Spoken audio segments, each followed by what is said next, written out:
Hi, my name is Conall Mac Coille. I'm Chief Economist here at Davy, and I'm here today to discuss our new note on Irish mortgage arrears. So through 2011 we saw Irish household mortgage arrears rise very sharply indeed to 10.2% in Q1 for owner-occupiers, up very sharply from around 4 or 5% just 1 or 2 years ago. And in our note we set out our view that the key driver of this increase has been labour market development, specifically the very sharp falls in employment by 8% and 4% in 2009 and 2010, and rising long-term unemployment as well. And we think, although the arrears rate continues to rise and will rise further to a peak of 16.5% by value, because labour market conditions are likely to stabilise, the pace of increase in the arrears rate will not be as sharp as we've seen in the past.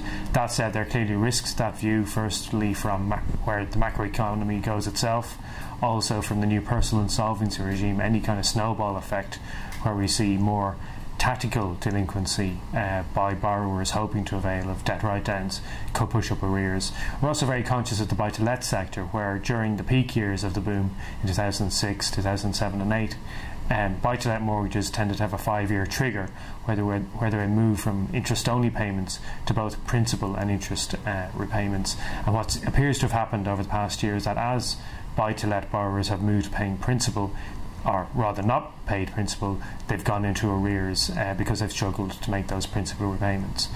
So that's another risk to our buy-to-let forecast. What does that mean for the banks? Well, banks really haven't managed to work through their non-performing loans so far. They've got high capital ratios, high non-performing loans, and looking forward we have the rollout of the personal insolvency regime, and that may mean more repossessions, more debt write-downs, and overall as they do that, that will imply more loan losses. And in our note today we set out our calculations which show that we expect that ultimate loan losses on Irish banks' mortgage books will be 10 billion or up to 11.5 billion depending on various macroeconomic scenarios. That's above the 9 billion in last year's PCAR exercise.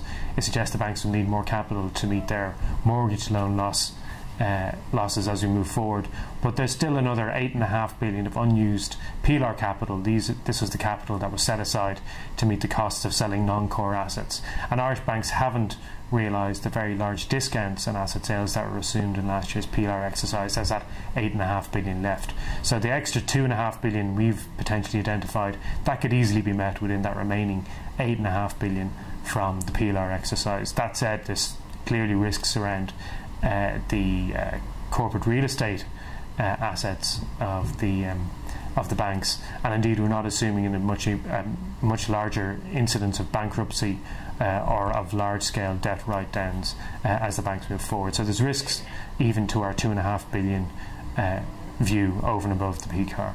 So for more detail on this, please see our research note which was circulated this morning with our morning equity comment.